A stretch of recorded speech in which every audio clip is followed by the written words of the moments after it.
नमस्कार, प्रणाम। मेरा नाम है ऋचा और बहुत बहुत स्वागत है आपका हमारे इस बेहद ख़ास कार्यक्रम बिहार बिहान में। कहते हैं कि तन मन धन से अगर आप किसी चीज़ को प्राप्त करना चाहते हैं ना, तो आपके हाथ की लकीरें भी जगह बदल लेती है। किसी भी चीज़ को पाने के लिए आपको मेहनत करनी पड़ेगी, आपको संघर्ष करना पड़ेगा। उतार चढ़ाव तो लगा हुआ ही रहता है, लेकिन उससे हिम्मत हारने की आवश्यकता नहीं है। अगर आपको कुछ पाना है तो मेहनत तो करनी पड़ेगी। चलिए, कार्यक्रम की शुरुआत हो चुकी है। नई सुबह, हल्की ठंडक और वातावरण तो बहुत ही खूबसूरत है। तो हमेशा की तरह बिहार बिहान जो है अनमोल वचन लेके आपके पास आता है, ताकि आप उसको अपने जीवन में उतार सके, उनसे कुछ प्रेरणा ले सके जो हमारे महापुरुषों ने कही है। तो आइए देखते हैं कि आज का अनमोल वचन क्या है।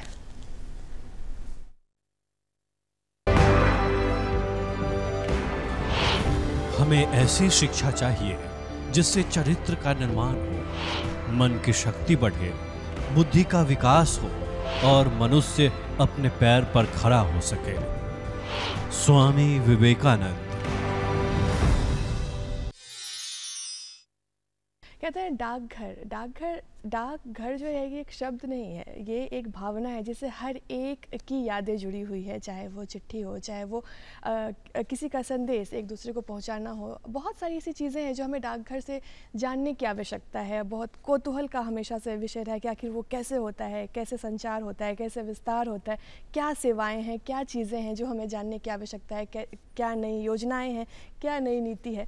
इन सारी विषयों पे बात करेंगे और हमारे साथ आज बेहद ही ख़ास मेहमान मौजूद हैं। और उनसे रूबरू करवाने से पहले आपको उनके बारे में हमें क्लिप के माध्यम से बताना चाहेंगे, ताकि आप और हम बहुत ही बेहतर तरीके से उनको जान सकें। वैसे उनको तो परिचय की कोई आवश्यकता नहीं है। आज हमारे साथ chief post master general Shri Anil Kumar sir मौजूद हैं। उनसे रूबरू कराने से पहले आपको उनसे एक छोटे से क्लिप के माध्यम से दिखाते हैं। आइए देखते हैं क्लिप। हौसले बुलंद हो और कुछ करने का जुनून हो तो कठिनाइयाँ भी मोम बनकर पिघल जाती हैं। जी हाँ, हम बात कर रहे हैं chief post master general Anil Kumar के बारे में।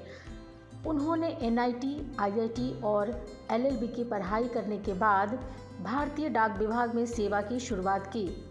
इस कार्यक्रम के दौरान उन्होंने डाक विभाग को ऊंचाइयों तक पहुंचाने में बड़ा योगदान दिया। उन्होंने कई तरह की कार्यक्रमों की शुरुआत की जो समाज और पर्यावरण के विकास में मददगार साबित हुआ है। इनके उत्कृष्ट कार्यों के लिए उन्हें कई पुरस्कारों से नवाजा गया है। सामाजिक कार्यों के अलावा उनकी लेखन और फिलेटली में गहरी रुचि है। उनकी सफलता का राज सरलता और नकारात्मक चीज़ों को नज़रअंदाज कर आगे बढ़ने की क्षमता है। उनका कहना है, कुछ लोग इसलिए सफल होते हैं क्योंकि वो इसके लिए नियत होते हैं, लेकिन कुछ लोग इसलिए भी सफल होते हैं क्योंकि वे निर्धारित होते हैं।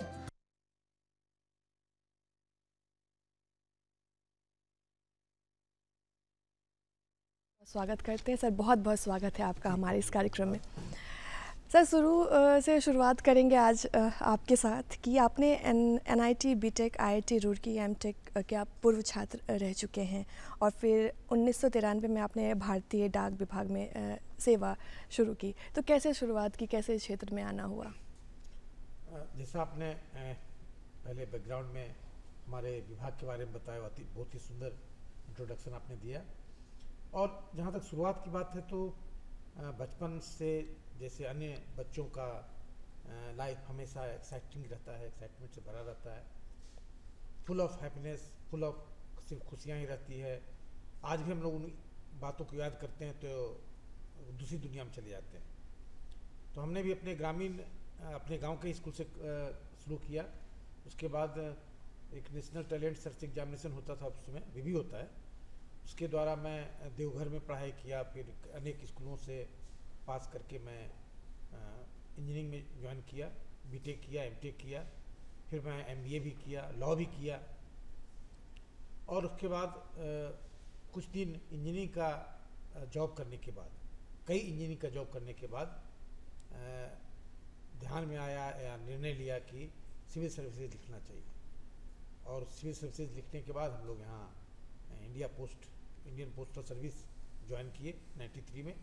और आज हम 25 में आपके सामने बिहार के चीफ पोस्ट मास्टर जनरल के रूप में हाजिर हैं। जी, यही छोटी सी ब्रीफ संक्षिप्त यात्रा है। और सर, इस यात्रा में आपने डाकघर को परिवर्तित होते भी देखा होगा। चिट्ठियों के दौर से कब हम डिजिटल दौर में आ गए, वो सारी चीज़ें आपने देखी। उसके बारे में बताएं कि क्या चेंजेस आपने देखे। काफ़ी डाकघर तो पूरा ही बदल गया। कोई एक संस्था जो सबसे ज़्यादा बदला हो, जो कि बियॉन्ड रिकॉग्निशन हो गया हो, तो डाकघर है।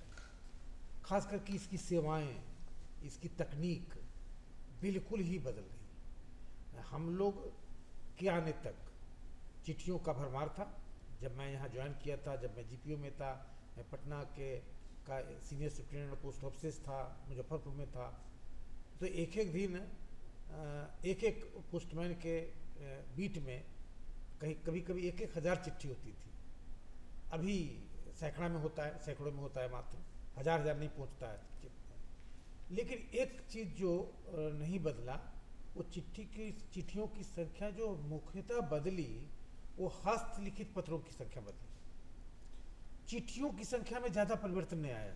जो व्यावसायिक पत्र हैं, जो कार्यालय के पत्र हैं, जो अनेक तरह के पत्र हैं, पार्सल्स हैं, वो कई गुना बढ़े हैं।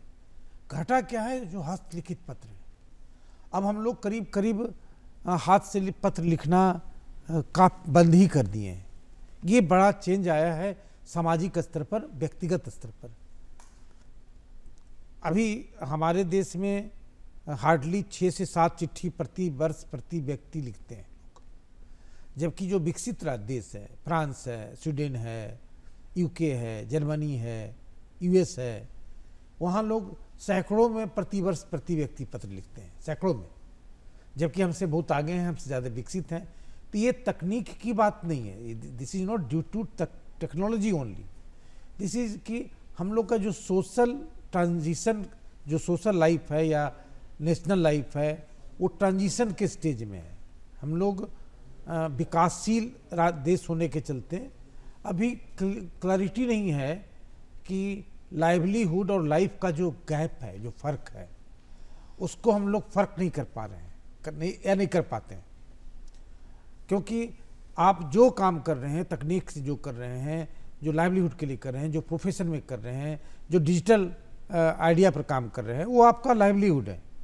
बट एक उसके जो लाइवलीहुड का पर्पस होता है लाइफ, जिससे आप इंजॉय करते हैं, जिससे आप हैप्पी होते हैं, जिससे आप लोगों से बहुत अच्छे से गहरे संबंध बनाते हैं, जो सामाजिक सरोकार डेवलप होता है, का विकास होता है, उसका संबंध टेक्नोलॉजी से नहीं, व्यक्ति के आहार व्यवहार से होता है। और उसमें बहुत ज़रूरी है कि जो हमारे जीवन के नाजुक पहलू हैं, जिसमें कि पेंटिंग करना, पत्र लिखना, बर्ड वॉचिंग करना, आसमान देखना घंटों, पेड़ को देखना, पेड़ को झूमते हुए देखना, पेड़ को नाचते हुए देखना। आप अगर गौर करेंगे तो ध्यान नहीं आएगा कि कब हम लोग आसमान देखें। हम लोग इतना बिजी हो गए अपनी लाइफ में या लाइवलीहुड के चक्कर में या अनेक चीज़ों में। तो ये फ़र्क ने इस हमारे पत्र लेखन पर भी असर डाला है। लेकिन बाकी एरिया में तकनीकी का बहुत फ़ायदा हुआ है, प्रोफेशन का बहुत फ़ायदा हुआ है। आज हमारी कोई भी डाकघर, पूरे देश में कोई डाकघर नहीं है जो कि ऑनलाइन नहीं है। कोई भी डाकघर नहीं है जो सीबीएस से जुड़ा हुआ नहीं है, कोर बैंकिंग सॉल्यूशन से जुड़ा नहीं है। विश्व का सबसे बड़ा नेटवर्क है, 1,66,000 डाकघर एक नेटवर्क पर हैं। विश्व में ऐसा कोई भी नेटवर्क नहीं है, चाहे डाकघर का हो चाहे बैंकिंग का हो, जो एक ही नेटवर्क जो है में इतने संख्या में डाकघर हैं। गांव का जो डाकिया हमारा पत्र बांटने जाता है आपको आपके घर पर, उसके बाद भी एक किट रहता है और एक मोबाइल रहता है जिससे आपका वो पत्र भी बांटता है, आपका अकाउंट भी वहाँ खोल सकता है, आपको वहाँ पैसा भी दे सकता है, आपका आधार अपडेशन कर सकता है। मतलब चलता फिरता डाकघर है वो हमारा डाकिया, एक मोबाइल के साथ, एक किट के साथ। माने आप डाकघर की सारी सेवाएं उनसे ले सकते हैं, सारी सेवाएं अपने द्वार पर। तो हम लोग कहते हैं डाकघर आपके द्वार, या डाकिया आया बैंक लाया। पहले हम लोग कहते थे डाकिया आया डाक लाया, अभी डाकिया आया बैंक लाया, डाकिया आया आधार लाया, डाकिया आया पार्सल लाया, डाकिया आया पार्सल बुक किया। ढेर सारी सेवाएं, कोई सेवा ही नहीं है जो कि हमारा डाकिया चलता फिरता एक मोबाइल किट से आपको नहीं दे सकता है। इतना बड़ा चेंज आया है। हम लोग 200 तरह की सेवाएं आज डाकघर से एक छत के नीचे एक खिड़की से देते हैं।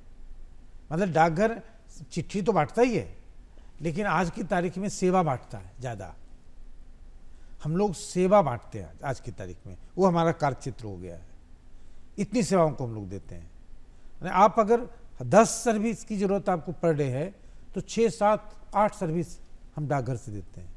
हम आपका आधार बनाते हैं, पासपोर्ट बनाते हैं, जीवन प्रमाण पत्र बनाते हैं, पता नहीं आपका विश्वकर्मा का रजिस्ट्रेशन करते हैं, आयुष्मान बनाते हैं, आपका EMI जमा कर सकते हैं, टैक्स जमा कर सकते हैं, फ़ी जमा कर सकते हैं। आप सोचिए कुछ भी, आप रिजर्वेशन हमारे यहाँ से करवा सकते हैं, ट्रेन का टिकट कटवा सकते हैं, आप विदेश से पैसा सेकेंड में मंगवा सकते हैं, आप विदेश हमारे यहाँ से सामान भेज सकते हैं। हम निर्यात को बढ़ावा देते हैं, डाकघर निर्यात केंद्र चलाते हैं जो बहुत ही सक्सेसफुल है। CAA जो होता है सिटीजन अमेंडमेंट एक्ट, उसका अनुपालन हम लोग ही करते हैं, लोगों को सिटीजन बनाने का। और सौभाग्य की बात है कि हाल में हम लोग ने बिहार में पहले एक व्यक्ति को भारत का नागरिक बनाया है जो बांग्लादेशी थे, आरा में जी। तो इस तरह की ढेर सारी सेवाएं हैं, पूरा बदल गया। पहले जो हम लोग चिट्ठी बांटने की सेवा में थे, अब हम लोग सेवा बांटने की सेवा में हैं। हम लोग एक पोस्ट ऑफिस चलाते हैं जिसमें जहाँ के आप गिफ्ट खरीद सकते हैं, सोवेनियर खरीद सकते हैं। हम लोग फिलैटली के दुनिया में हैं जहाँ डाक टिकट संकलन करते हैं, आप इतिहास को जानते हैं, धरोहर को जानते हैं, विरासत को जानते हैं। तो डाकघर जो है एक पूरा फुल पैकेज है जी। चिट्ठी लिखने में कमी आई है, ये दुर्भाग्यपूर्ण है, क्योंकि चिट्ठी लिखना, चिट्ठी पढ़ना अपने में एक बहुत ही आनंददायक अनुभव है। बिल्कुल, अब तो सिर्फ सरकारियाँ चिट्ठी आती है जी। बस, क्योंकि एक दूसरे को खत लिखना अब तो शायद ये डिजिटल दुनिया में खत्म ही हो गया है। बहुत ही दुखद है, क्योंकि जब पत्र लिखते हैं किन्हीं को आप, तो उनसे आप बाद में मिलते हैं, अपने आप से पहले मिलते हैं। पत्र लिखना एक छोटा मोटा योगा है जिसमें आप पूरे मनोयोग से किसी को याद करते हैं, अपनी स्थितियों को याद करते हैं और उसको अपने हाथों से कुरेदते हैं। एक पत्र जब जाता है तो सिर्फ एक संदेश नहीं जाता है, how are you, I am fine, I have reached, not this much, beyond that. ये आपके साथ आपके पसीने जाते हैं, आपकी खुशबू जाती है, कभी आप परफ्यूम लगा देते हैं, कभी आप डिजाइनदार पत्र रखते हैं, कभी आप उसमें भभूत डाल देते हैं, कभी प्रसाद का 2 टुकड़ा डाल देते हैं, कभी बहुत इमोशनल होते हैं तो कुछ पैसे डाल देते हैं। तो एक पत्र जो जाता है फुल पैकेज है। एक आदमी से दूसरे आदमी के बीच में संबंध बनाने का, इससे जब मैं तो कई बार बोलता हूँ कि अगर कोई भी 2 संबंध में कि गर्माहट में कमी आए, तनिक भी कमी आए, तो आप हाथ से पत्र लिख के भेजिए, देखिए उसमें क्या उछाल आता है। और फिर हम लोग आगे थोड़ा मजाक के टोन में ही बोलते हैं कि जैसे एलोपैथी है, होम्योपैथी है, तो संबंध को सुधारने के लिए लेटरोपैथी है। आप पत्र लिखें और आपके संबंध में इतनी गहराई आएगी जी। क्योंकि आप हाथ से बना हुआ कोई भी चीज़, आपके हाथ से बना हुआ चीज़ का एक अलग वैल्यू है। माँ के हाथ का खाना हम लोग किसी 7 स्टार होटल में खा लें, लेकिन वो कभी भूल नहीं सकते हैं। सही बात है। तो हस्तलिखित पत्र, हाथ से बना हुआ हस्तकरघा हो या हाथ से हस्तनिर्मित हस्तशिल्प, जब आप बनाते हैं तो उसमें सब कुछ के साथ साथ इमोशन साथ में जाता है जी। और this is a very highest and purest form of energy. तो लेटर के साथ सिर्फ संदेश नहीं ट्रेवल करता है, आप ट्रेवल करते हैं पार्शियली, आपकी भावनाएं भी जाती आपकी हैं। भावनाएं जाते हैं, आप छोटे मोटे रूप में आप ट्रेवल कर जाते हैं। इसलिए जब भी हम पत्र लिखते हैं और पत्र पढ़ते हैं तो मन मिजाज में, दिल दिमाग में एक नई बहार आती है और हम लोग कोई दूसरी दुनिया में चले जाते हैं जिसमें कि आनंद ही आनंद होता है। जी, इसलिए हम लोग कहते हैं, रिक्वेस्ट करते हैं आपके द्वारा, सारे मीडिया के द्वारा, सारे लोगों से को अपनों को अपनी बात कहें, एक पत्र लिखें, क्योंकि चिट्ठी जोड़े दिल के तार।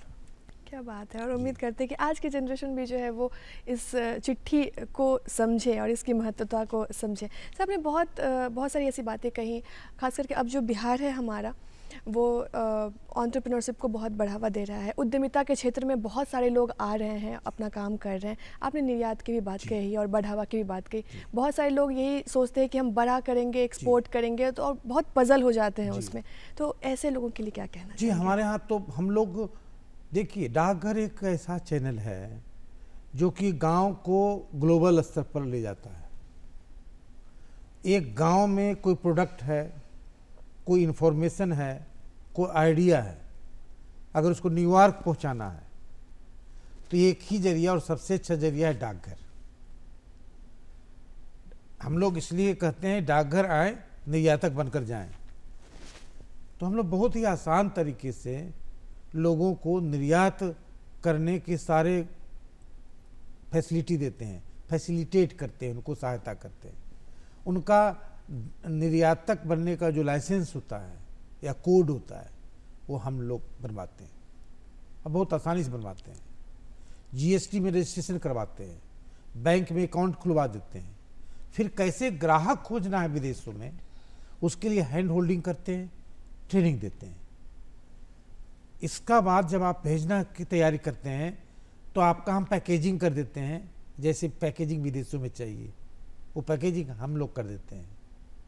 आपके कागजात, डॉक्यूमेंटेशन जिसको कहते हैं, वो वीडू हम लोग कर देते हैं लोगों के लिए। फिर आपका कस्टम क्लियरेंस के लिए जो जो चाहिए उसकी व्यवस्था और कस्टम क्लियरेंस करवाने का जिम्मा हम लोग लेते हैं। तो आप अगर अपने सिर्फ निर्यात पर फोकस करें, उसकी क्वालिटी पर फोकस करें, उसके एलिजिबिलिटी ऑफ एक्सपोर्ट पर फोकस करें, तो बाकी काम करीब करीब 80-90% काम हम लोग करवा देते हैं और बहुत आसानी से आपको निर्यातक बना देते हैं। और मुझे बहुत खुशी है ये बताते हुए और बहुत सेटिस्फैक्शन है कि आज तक हम लोगों ने करीब 2500 निर्यातक बिहार जैसे राज्य में, बिहार जैसे राज्य में मैं इसलिए कर रहा हूँ, यहाँ निर्यात का कोई बहुत अच्छा माहौल नहीं है, बहुत पुरानी संस्कृति नहीं है हमारे यहाँ निर्यात की है। निर्यात के क्षेत्र में बिहार का कंट्रीब्यूशन 0.5 to 5-6 या 0.6% ही है पूरे देश में। लेकिन डाकघर निर्यात के क्षेत्र में पूरे देश का जो निर्यात है डाकघर के द्वारा, उसमें 10% से ज़्यादा का कंट्रीब्यूशन हम लोग का है। So we are very happy and satisfied. और बहुत आसानी से लोगों को निर्यातक बनाते हैं। सिर्फ निर्यातक नहीं बनाते हैं, मतलब कि आप गांव के किसी बात को अगर विदेश तक पहुंचा देना है तो we are the best source. Money transfer करना है, पैसा मंगवाना है, अपने कर्मचारियों को पैसा बंटवा देना है, आपको किसी तरह अकाउंट खोलना है, आपको हमारे यहाँ करंट अकाउंट खुलवाना है, आपके यहाँ एक QR कोड लेना है, आपको बैंकिंग का वॉलेट लेना है, जो आपका ये गूगल पे वगैरह वगैरह होता है, या मैंने ये सब जो होता है पेटीएम वगैरह होता है, वो भी हमारे यहाँ है। मोबाइल बैंकिंग है, इंटरनेट बैंकिंग है, ऐसा कुछ नहीं है जो कि हमारे यहाँ नहीं है, जिसका कि लाभ लोग गांव में नहीं उठा सकते हैं। देखिए, बड़े शहरों में अनेक उपाय हैं, अनेक जुगाड़ हैं, अनेक व्यवस्था है, अनेक एवेन्यूज हैं। गांव में भी सारी सेवाएं हम लोग प्रदान कर रहे हैं जो पटना या मुंबई या दिल्ली या बेंगलोर में उपलब्ध है। तो जो डिजिटल डिवाइड है उसको हम लोग बहुत हद तक पाटे हैं और कंटिन्यूस प्रयास जारी है, इट इज कंटिन्यूस प्रोसेस। लेकिन गांव तक वो सारी सेवाएं हैं जो बेंगलोर में है, जो दिल्ली में है, जो पटना में है। तो डिजिटल डिवाइड को हम लोगों ने अपने स्तर पर खत्म कर दिया है। जी, इस विषय पर और बात करेंगे, लेकिन सर ये पटना जीपीओ को बिहार विकास परिवर्तन योगदान में दूसरा सबसे बेहतरीन संस्था के रूप में देखा गया, इसके बारे में कुछ बताएं। पटना जीपीओ तो पहले एक बहुत ही महत्वपूर्ण विरासत है बिहार की और पटना की। बहुत बड़ी बड़ी बातें उससे जुड़ी हुई है। जैसे आपको जानकर बेहद खुशी होगी, आप गौरवान्वित महसूस करेंगे कि विश्व का पहला डाक टिकट, विश्व का, जिसको कॉपर टिकट कहते थे, 3 डायमेंशनल था, वो भारत से, बिहार से, पटना से जारी हुआ था और उसी जगह से जारी हुआ था जहाँ जीपीओ है। उस समय उसका नाम जीपीओ नहीं था, उस समय डाकघर, उस एक जगह का नाम बांकीपुर था और शहर का नाम अजीमाबाद था। तो जो टोकन जारी हुआ था उसका नाम अजीमाबाद 51 और अजीमाबाद 52 था, विश्व का पहला। तो उस डाकघर से जुड़ा हुआ है, उस जीपीओ से यादें जुड़ी हुई है। अरे अभी 117-18 वर्ष के हो गए हैं। हम लोग ने अभी हाल में एक डाक टिकट जारी किया है जीपीओ पर, और कॉपर टिकट दोनों को लेते हुए, क्योंकि कॉपर टिकट का 250 साल हो गया। जो पहला फर्स्ट टिकट जारी हुआ था विश्व का, वो 1773 में जारी हुआ था, 1773 में। उसके बाद जो पेपर का टिकट आया वो 1840 में जारी हुआ इंग्लैंड से, कितने दिनों के बाद, 67 साल के बाद। तो this is the contribution of Bihar and Patna and that GPO. उसके अलावा बहुत ही खूबसूरत बिल्डिंग है ये, गोथिक कहते हैं स्ट्रक्चर, ये मैंने गोथिक स्ट्रक्चर में है ये। और ये वो 4-5 बिल्डिंग 1910-11 में इसके आसपास बनने शुरू हुए थे, जिसमें कि Patna high court, Patna GPO, Patna secretariat, Patna museum, ये सब एक साथ बनना शुरू हुआ था, सबके साथ, जिसके साथ पटना पटना लगा हुआ है। तो उस समय का बना हुआ है। 17 में ये बिल्डिंग कंप्लीट हुआ था बनना। एक मुनिंग्स थे जो इसके आर्किटेक्ट थे। तो ढेर सारी बातें हैं। सिर्फ 6 लोगों के लिए एक डाकघर शुरू हुआ था। इतना बड़ा डाकघर सिर्फ 6 + 1 + 10 यानी मैक्सिमम 16 लोगों के लिए डाकघर शुरू हुआ था, जिसमें टेलीग्राम वगैरह सब शामिल था। आज उसमें करीब 250-300 कर्मचारी हैं और फिर भी जगह की कोई दिक्कत नहीं है। कितनी ज़बरदस्त, कितनी बड़ी प्लानिंग थी कि आज 118 साल के बाद भी वो एडिक्वेट है, इनएडिक्वेट नहीं है। और इतनी बड़ी व्यवस्था है। अक्सर लोग ये जानना चाहते हैं कि डाकघर में रोजगार की हो चाहे बात हो, चाहे योजनाओं की बात हो, तो ये क्या क्या नई जो योजनाएं हैं वो क्या हैं, दर्शकों को बताएं। बहुत ही अच्छा प्रश्न है ये, क्योंकि ये बहुत लोग इसके बारे में वाकिफ नहीं है। लेकिन उसके पहले मैं जीपीओ के बारे में कुछ और बातें बताता हूँ कि हाल में हम लोग जीपीओ में कई चीज़ों को ऐड किए हैं। जैसे हमारा जो फर्स्ट वर्ल्ड का टिकट है, कॉपर टिकट, उसकी प्रतिकृति या मॉडल को हम लोग ने वहाँ लगाया है। अरे वाह। इसलिए लगाया है कि फिर हम लोग ने हरकारा जो हम लोग का होता था, जो बहुत ही विषम परिस्थितियों में दौड़ कर चल कर पत्रों को बांटने जाता था, उसकी भी प्रतिकृति को, मॉडल को वहाँ लगाए हैं। कबूतर हमारे यहाँ डाक लेकर जाता था पहले। कबूतर और चील का जो दिशा का ज्ञान है वो बहुत ही उत्तम क्वालिटी का है जी। तो उसी को यूज करके और उसको पाल करके कबूतर का यूज किया जाता था चिट्ठियों के आदान प्रदान में, और पूरे विश्व में होता था ये। क्या बात है जी। और उसको भी लगाए हम लोग वहाँ। और हम लोग बहुत ही खूबसूरत विषय पे बात कर रहे हैं, जो कि काफ़ी कौतूहल का विषय रहा है हमारे और आपके ज़िंदगी में, डाकघर। चिट्ठियाँ ख़त्म होती जा रही है डिजिटल दुनिया में, और कोशिश कीजिए कि एक पत्र तो ज़रूर अपनों को लिखिए। हमारे साथ इसी विषय पर बात करने के लिए हमारे साथ बेहद ख़ास मेहमान chief post master general Anil Kumar sir मौजूद हैं। सर पुनः स्वागत है आपका। जी बहुत बहुत धन्यवाद। सर अभी हम लोग जीपीओ के बारे में बात कर रहे थे, उसके इतिहास के बारे में बात कर रहे थे। आप अगर जीपीओ एक बार घूमते हैं, 2 बार घूमते हैं, 10 बार घूमते हैं, तो आधी हिस्ट्री को जान सकते हैं। क्योंकि एक मेरा स्टाम्प का वहाँ ब्यूरो है जी, स्टाम्प बेस्ड एक म्यूजियम भी हमारे पास है, उसमें एक डिजिटल म्यूजियम भी है स्टाम्प पर। इसके अलावा हमारे सैकड़ों साल पुराने लेटर बॉक्सेस हैं, उस पर जो राइटअप है, जो हरकारा पर राइटअप है, जो कबूतर पिजन पोस्ट पर राइटअप है, जो वर्ल्ड का पहला टिकट उस पर राइटअप है। इन सारी चीज़ों को पूरे कैंपस में घूमेंगे। एक हम लोगों ने चाणक्य पॉइंट बना रहे हैं, बुद्धा ए सेक्शन है, एक वॉकिंग पाथ है, जैसे कहीं आपका इको पार्क वगैरह में भी है, बहुत सुंदर वॉकिंग पाथ है। एक ओपन एयर थिएटर हम लोग बनाने की प्रक्रिया में आगे बढ़ रहे हैं। तो ये इतनी चीज़ें हैं कि आप पटना का एक इम्पोर्टेंट टूरिस्ट पॉइंट भी हो सकता है। ये इतिहास को जान सकते हैं, धरोहर को जान सकते हैं, विरासत को जान सकते हैं जी। अभी उसी के साथ आपने पूछा कि रोजगार के क्या साधन। रोजगार के ढेर सारे साधन हैं डाकघर में। आज की तारीख में हमारे करीब 10,000 ऑफिस हैं पूरे बिहार में, 1,66,000 ऑफिस हैं पूरे देश में। आज की तारीख में कई तरह की सेवाएं हैं। एक तो हम लोग सीधा अपॉइंटमेंट करते हैं खेल पर आधारित अपॉइंटमेंट करते हैं, जो अभी करने की प्रक्रिया में है, करीब अंतिम दौर में चल रहा है। उसके अलावा बहुत तरह की एजेंसी है, पार्सल की एजेंसी है, स्पीड पोस्ट की एजेंसी है, इंश्योरेंस की एजेंसी है, माई स्टाम्प मतलब ये होता है कि आप अपने ऊपर स्टाम्प निकलवा सकते हैं, अपनों के ऊपर स्टाम्प निकलवा सकते हैं। जनरली स्टाम्प बहुत ही महत्वपूर्ण व्यक्ति पर निकलता है या उनकी मृत्यु के बाद निकलता है, लेकिन माई स्टाम्प के एरिया में आप अपने लोगों पर स्टाम्प निकलवा सकते हैं, जिसे अपने गुरुजी पर निकाल सकते हैं, अपने दादाजी पर निकाल सकते हैं, अपने नाना जी पर निकाल सकते हैं, अपने मित्र पर निकाल सकते हैं, अपने बच्चे पर निकलवा सकते हैं। और अगर उसी स्टाम्प लगा हुआ पत्र उनको भेजें या पार्सल उनको भेजें, तो आप सोचिए एक्साइटमेंट का लेवल क्या होगा, कितना एक जो आनंद का क्रिएशन होता है, एक हैप्पीनेस का लेवल क्या होगा। तो ये सारी सेवाएं उसमें, उसका भी एजेंसी है। उसके अलावा भी हम डाकघर की फ्रेंचाइजी देते हैं। जी, डाकघर की फ्रेंचाइजी, पूरा डाकघर का फ्रेंचाइजी देते हैं। और सारी सेवाओं में 4%, 10%, 20%, 25%, 30% तक का कमीशन देते हैं।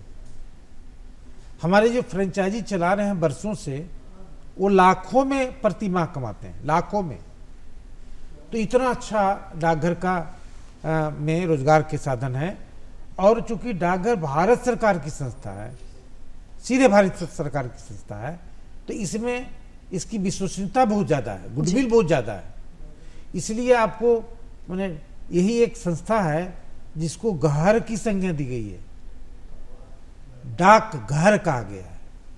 सारे को कार्यालय कहा जाता है, विभाग कहा जाता है, एकमात्र है क्षेत्र जिसको घर कहा जाता है, क्योंकि लोगों से इतना जुड़ा है, जितना हिला मिला है, इतना अपनापन लोगों के बीच में है। तो आप इसकी एजेंसी लेकर के, आउटसोर्सिंग एजेंट बन करके या फ्रेंचाइजी लेके कोई काम करते हैं, तो आपको बहुत मशक्कत भी नहीं करना पड़ता है। इतने अच्छे साधन हैं रोजगार के हमारे यहाँ। जी।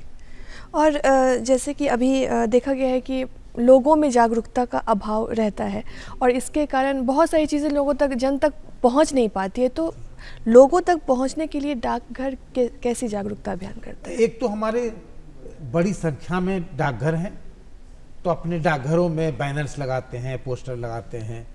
बड़ी संख्या में लोग हमारे यहाँ रोज आते हैं, तो वो उसके दौर देखते हैं। और सबसे बड़ी बात है कि जैसे इस तरह के कार्यक्रम का, मीडिया का, प्रिंट मीडिया का, सोशल मीडिया का भी हम लोग प्रयास करते हैं कि उसका साथ मिले और उसके द्वारा हम लोगों तक पहुंच पाएँ, और साथ मिलता भी है और कुछ हद तक हम लोग सक्सेसफुल भी होते हैं। अभी हाल में हम लोगों ने एक बाइपेक्स बिहार फिलेटलिक एग्जीबिशन किया था जी, पटना में ही, जिसका शुरुआत में आपने दिखाया था हल्का सा।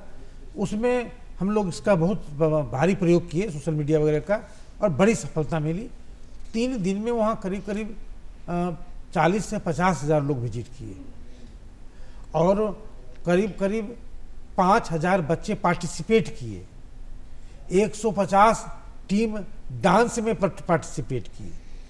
152 लोग स्टाम्प डिजाइन स्टाम्प प्रदर्शनी में, कंपटीशन में बड़ी संख्या में बहुत अच्छा रहा। 450 फ्रेम लगाने पड़े। तो इसका बेनिफिट मिलता है अवेयरनेस का। और अवेयरनेस के लिए तो सबसे इम्पोर्टेंट अगर आज की तारीख में है तो मीडिया एंड सोशल मीडिया। तो हम लोग प्रयास करते हैं, प्राइवेट सेक्टर की तरह बहुत एग्रेसिव नहीं हो सकते हैं, लेकिन बहुत प्रयास करते हैं कि उसका हम लोग उपयोग करें, उसका लाभ हम लोग उठाएं। जी, और उम्मीद करते हैं कि लोग इसको पसंद भी करेंगे।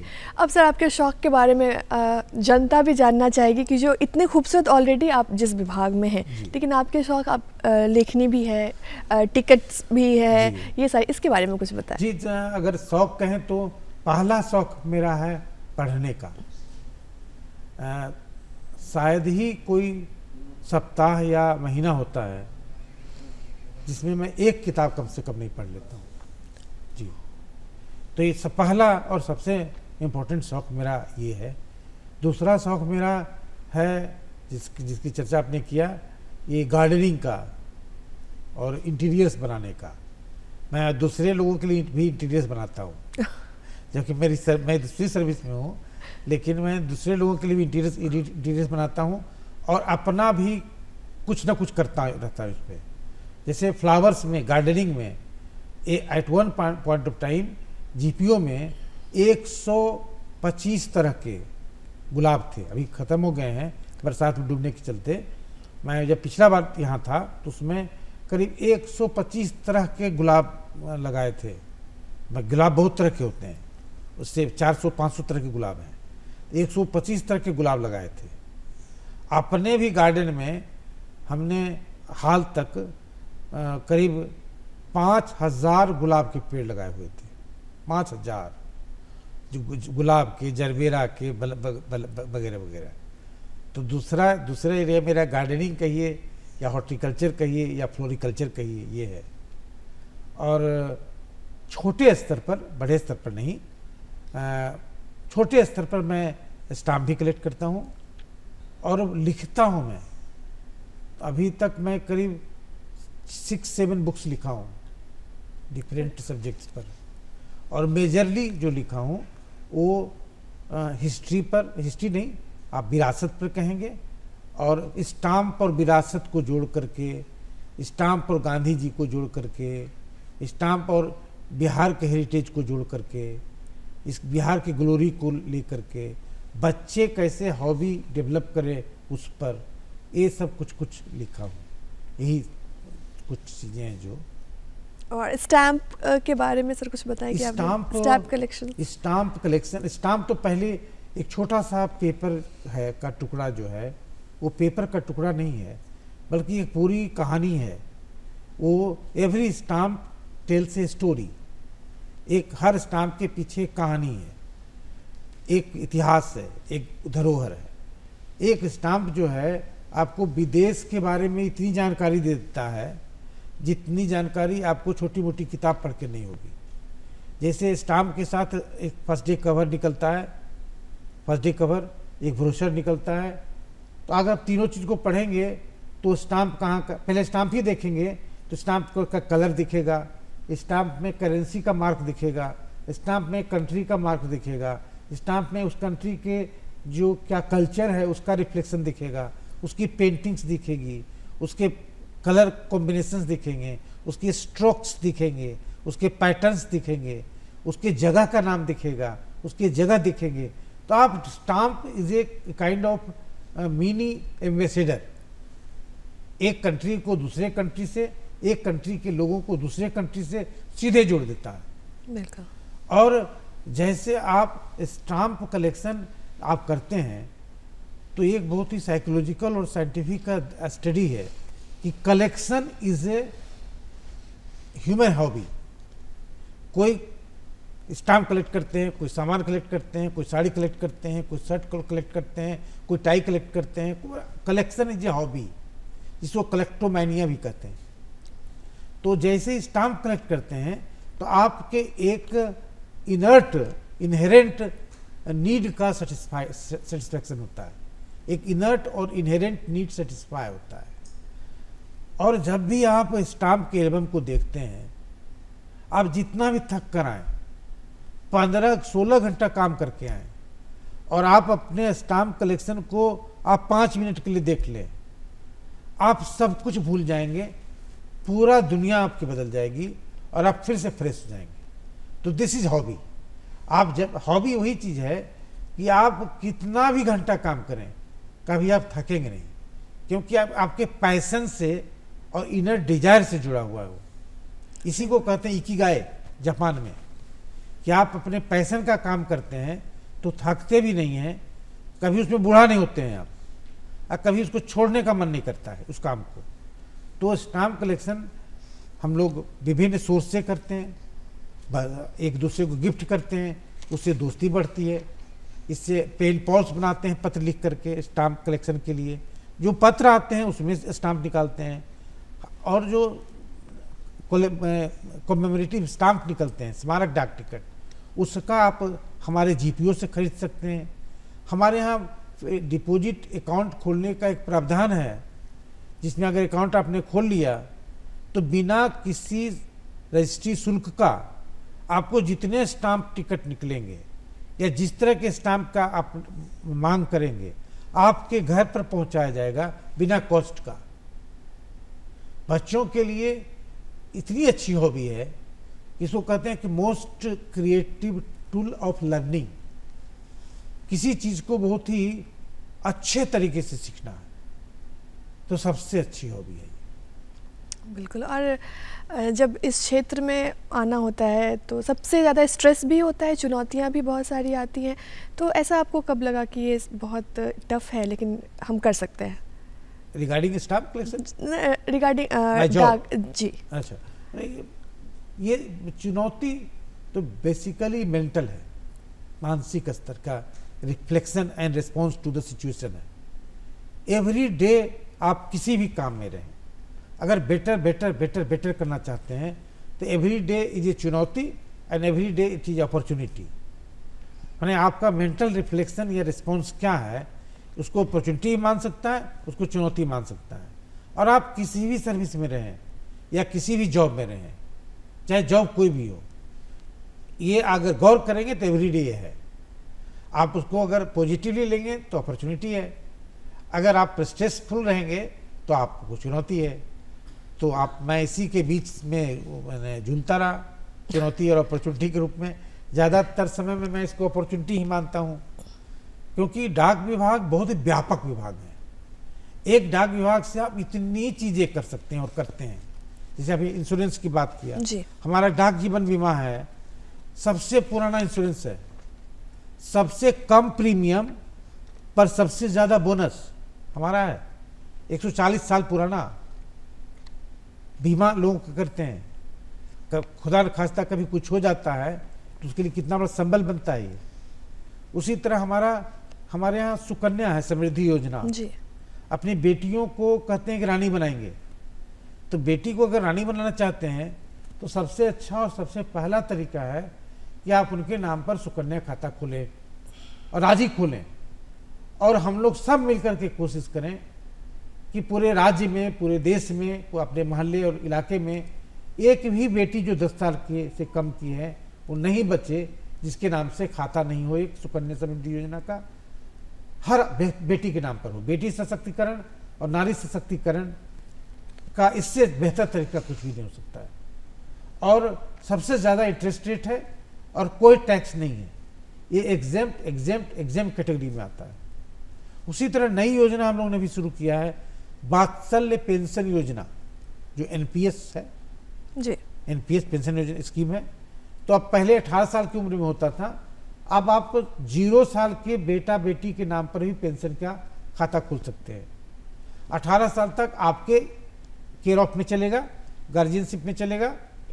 जैसे ही वो बच्चा 18 साल का होगा उसके नाम से पेंशन स्कीम कन्वर्ट हो जाएगा। इसका भी बहुत अच्छा रिटर्न है। सुकन्या समृद्धि का तो हाईएस्ट रिटर्न है इन द मार्केट, उससे अच्छा किसी का रिटर्न ही नहीं है। उसी तरह पब्लिक प्रोविडेंट फंड पीपीएफ का खाता हमारे यहाँ है, वो भी लगातार इन सभी खातों का जो सबसे बेहतरीन बात है वो मैजिक ऑफ कंपाउंडिंग। कंपाउंडिंग का जो चमत्कार है, जिसके बारे में आइंस्टीन ने कहा था कि compounding is the 8th wonder, 8वां वंडर है। जो इसको सीखता जानता है उसका लाभ उठाता है, जो नहीं जानता है वो पीछे रह जाता है। तो आप छोटा छोटा अमाउंट 500 रुपये, 2000, 1000, 3000, जिस दिन जब मन हुआ डाल दिए, जब पैसा हुआ डाल दिए। ये छोटा छोटा पैसा जब हमारी बेटी 18 साल की, 21 साल की होती है तो 14 लाख, 20 लाख, 50 लाख हो जाता है।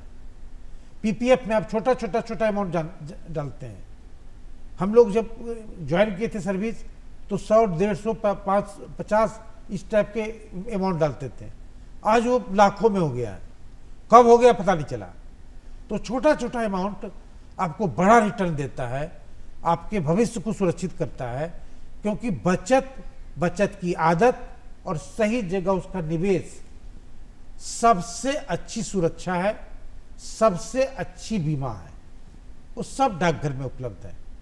तो आप देखिएगा तो एक डाकघर जा करके आप जितनी तरह की आपकी सेवाओं की जरूरत है करीब करीब सबको पूरा कर सकते हैं। चाहे वो फाइनेंशियल हो, चाहे इंश्योरेंस का हो, चाहे पार्सल का हो, चाहे विदेश से संबंधित हो, फॉरेन पोस्ट भेजना हो, फॉरेन से पैसा मंगवाना हो। आप सोचिए अगर लिस्ट बनाएंगे तो शायद ही कोई सेवा होगा जो हमारे यहाँ उपलब्ध नहीं। बस लोगों में जानकारी का अभाव है, है जिसके लिए आप लोग की मदद की जरूरत है। जी बिल्कुल। और सर कुछ ये जानना चाहेंगे कि आपको मैन ऑफ द ईयर 2001 भी मिला, फिर और बहुत सारे पुरस्कार मिले, उसके बारे में कुछ बताएं, उस पल के जैसा अभी हम लोग बात कर रहे थे कि कैसे आप लेते हैं, तो मैं अपने मित्रों को भी कहता हूँ, सहकर्मी मित्रों को भी कहता हूँ, अपने विभाग के लोगों को भी कहता हूँ कि जब भी आप जो भी काम करें, जो काम करें, आप बेस्ट फॉर्म में करें, आप पूरे दिलो जान से करें, पैशन के साथ करें। ऐसा लगे कि जितना देर इस काम को हम कर रहे हैं, मेरा जन्म ही, हमारा जन्म ही इसी काम के लिए हुआ है। अगर कोई काम कर रहे हैं 1 घंटा लगना है या 10 मिनट लगना है, फिर बाथरूम की सफाई कर रहे हैं 5 मिनट लगना है या 7 मिनट लगना है, तो आप ये मान के चलें कि वो 7 मिनट का जन्म आपको इसी काम के लिए हुआ है। और उसको इतने अच्छे तरीके से करें कि वो विश्व का सबसे अच्छा काम हो। मजाक में कहता हूं मैं कि आप बाथरूम साफ कर रहे हो, मैं सबसे छोटा काम बताता हूँ।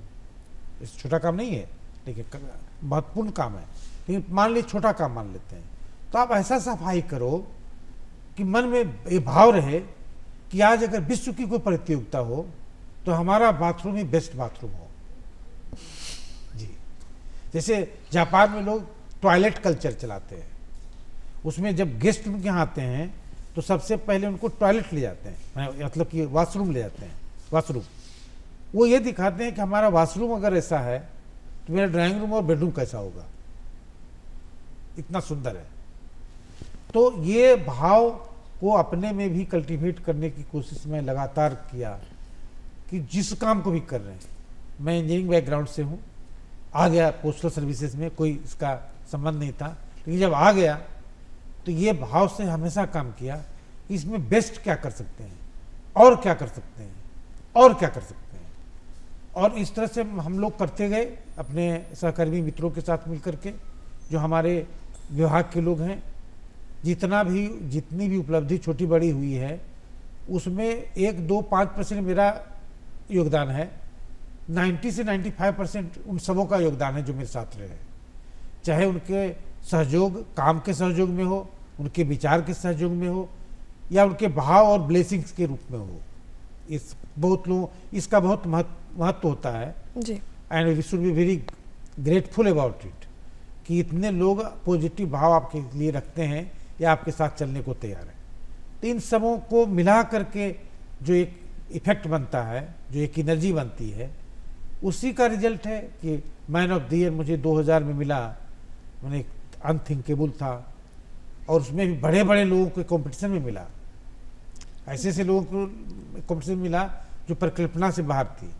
और राज्य स्तर पर नहीं, पूरे देश में इसकी चर्चा हुई कि डाकघर के, और एक जो मैं चीफ पोस्ट मास्टर जीपीओ था, उसमें एक पोस्ट मास्टर को भी मैन ऑफ द ईयर मिल सकता है किसी राज्य में।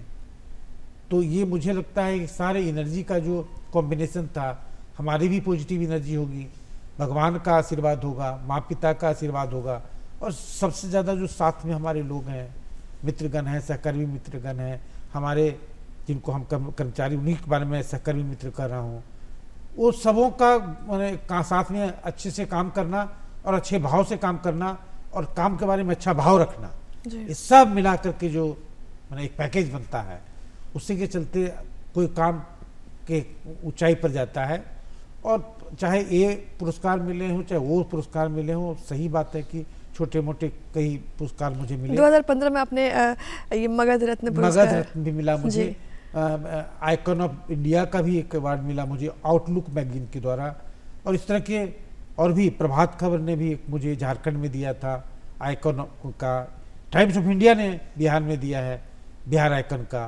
तो इस तरह के मिले, लेकिन इसका पता नहीं मुझे कैसे मिले, लेकिन मुझे अब when I look back and think, तो मुझे लगता है कि 2 चीज़, कि जिस भी काम को किया हमने सब कुछ छोड़ के किया, खूब बहुत अच्छा करेंगे, मैंने बहुत सारे अड़चने भी आती हैं, बहुत ज़्यादा बाधाएं भी आती है, बहुत सारे शिकायत क्रिटिसिज्म होता है, आलोचना होती है, लेकिन ये भाव हमेशा रहा कि इस काम को बेस्ट तरीके से करेंगे। और सारे लोग जो मेरे साथ थे उनके जी, और एक पॉजिटिव थिंकिंग बहुत ज़रूरी है। तो सबसे महत्वपूर्ण जी, तो आप इसको कितना महत्वपूर्ण मानते हैं कि आज के ज़माने में जहाँ पे लोग बहुत ही कभी ये कर ले रहे हैं, कभी वो कर ले, एक फ्लक्चुएशन रहता है, वो कंसंट्रेट नहीं कर पाते जो आजकल के बच्चे। तो पॉजिटिव थिंकिंग होना और एक काम को लेके संकल्पित रहना कितना आवश्यक है? पॉजिटिव थिंकिंग तो आपके जीवन का सार है।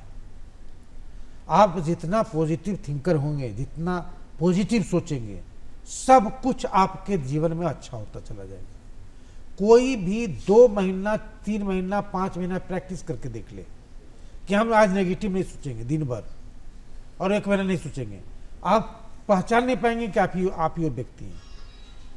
ये सबसे महत्वपूर्ण बात है, क्योंकि जब आप पॉजिटिव सोचते हैं, कुछ अच्छा सोचते हैं, अच्छा मांगते हैं अपने आप से, अच्छा मांगते हैं प्रकृति से, भगवान से, तभी आपको अच्छा मिलता है। देखिए, हम लोग अपने बच्चे थे, अपने माँ पिता से जब मांगते थे चॉकलेट तो चॉकलेट देते थे, जब मांगते थे पेड़ा तो पेड़ा देते थे। तो आप जो भगवान से मांगेंगे, परम पिता से, वही आपको देंगे। आप उनसे मांगेंगे पॉजिटिविटी, आप पॉजिटिव सोच रखेंगे तो आपके जीवन में सब कुछ पॉजिटिव होगा। अगर आप नेगेटिव सोचेंगे, जो आपको पसंद है आपके पिता तो ही देंगे ना, क्या देंगे आपको? सही बात है। अगर मिर्च का कोई सब मांगते,